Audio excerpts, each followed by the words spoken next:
So make a change for me, community-based early response. So not only for people who are using harmful and abusive behaviors in intimate relationships, whether that's current or in the past, but also empowering professionals and other people within the community who are around people who are using those behaviors. I would say make a change is a little bit like a sturdy manual car.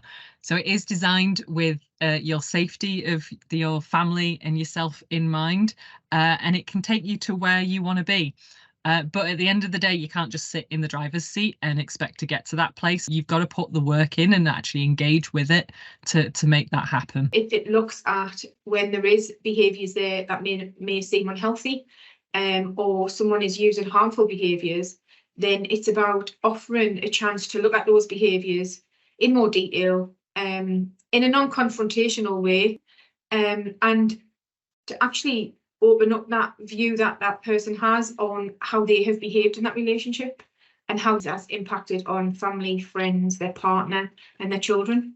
When they first come to us, they might not necessarily recognise it as abuse, but they know that there is something. They may have been told by a partner that there's something, not right, or they may recognise it themselves. So we can build on that. And we can build that trust and rapport with them so that they can feel comfortable making those disclosures and, making themselves accountable. Well, early response to us is where it hasn't reached the point of coming to the attention of police, social services. It's not entrenched with social services involvement. Before there's been multiple police call-outs, is getting there a bit much earlier than that.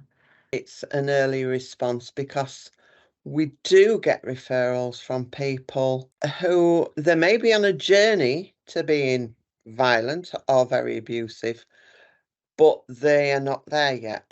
Make change eligibility is fairly flexible, and it means you can pick them up with a view to getting onto longer programs. If we're looking at protecting partners, protecting children, then we've got to go to the source of the problem and go to the source of the problem as quick as we possibly can. We do tend to pick up the pieces when families are completely broken, children are being removed, or survivors are seriously harmed as well. And these are like long-lasting effects. So for us, it's that prevention is key. We want to be getting there early so we can prevent that from happening in the first place. We're supporting people to have healthy relationships at the end of the day. And through offering support to the partners and ex-partners, often we're finding that these are people who've never actually sought support previously. So in itself, that is huge that we're able to get in and support people who might not necessarily have recognised that there is support out there for them. We're here to help make sure that you have different options of using behaviours in the future.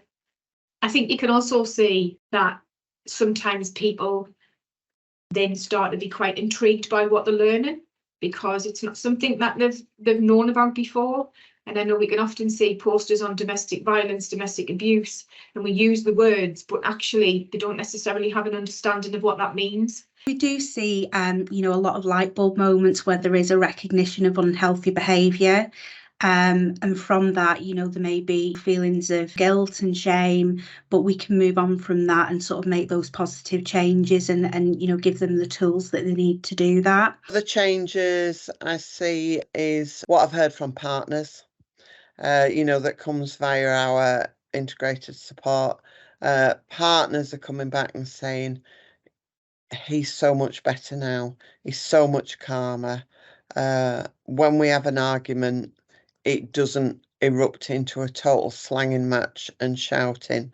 And so for me, that's the person I'm going to listen to. In our reviews, it's always nice to hear the person that's done the programme say, yeah, they've changed, they've realised what they've done has been wrong. They're trying to be much kinder to the partner and the children. But the real proof of the pudding is what partners say.